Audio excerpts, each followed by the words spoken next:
Nous connaissons des gens inutilement bavards et nous-mêmes parfois colportons des rumeurs, c'est-à-dire des propos de seconde main que nous nous plaisons à divulguer et à amplifier en prenant soin d'ajouter des remarques et des jugements.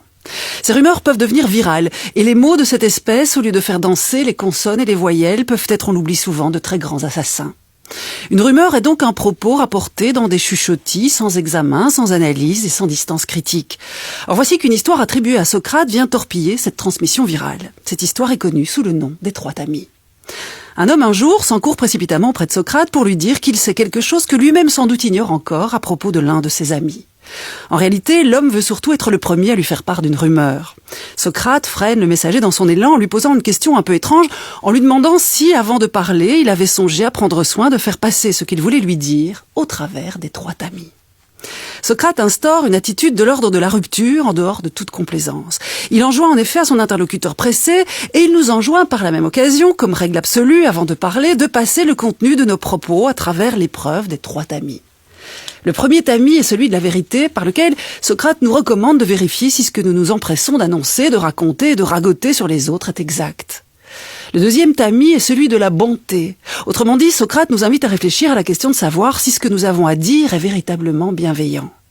Enfin, le philosophe athénien examine le troisième tamis, qui consiste à savoir si ce que nous brûlons de raconter se révèle à tout le moins utile à quelqu'un ou à quelque chose. Dans l'histoire, Socrate conclut la conversation de manière définitive en déclarant que si ce que nous disons n'est ni vrai, ni bon, ni utile, mieux vaut dès lors nous empresser de l'oublier et de nous taire. Socrate était un homme simple, sage certes, mais surtout un juste ordinaire, quelqu'un dont la sagesse se mesurait à sa capacité à humaniser le monde en le dépliant à travers une série de questions.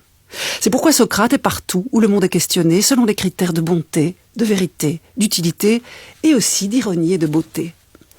Il y a quelque temps, une enseigne populaire, aux lettres jaunes sur fond bleu cobalt, vendait ses meubles en kit à monter soi-même, appuyés par ce slogan « Pourquoi toujours offrir un livre ?» À l'arrière-plan, la présentation d'un fauteuil fleuri au design scandinave suggérait la réponse « Un objet vaut mieux qu'un livre ».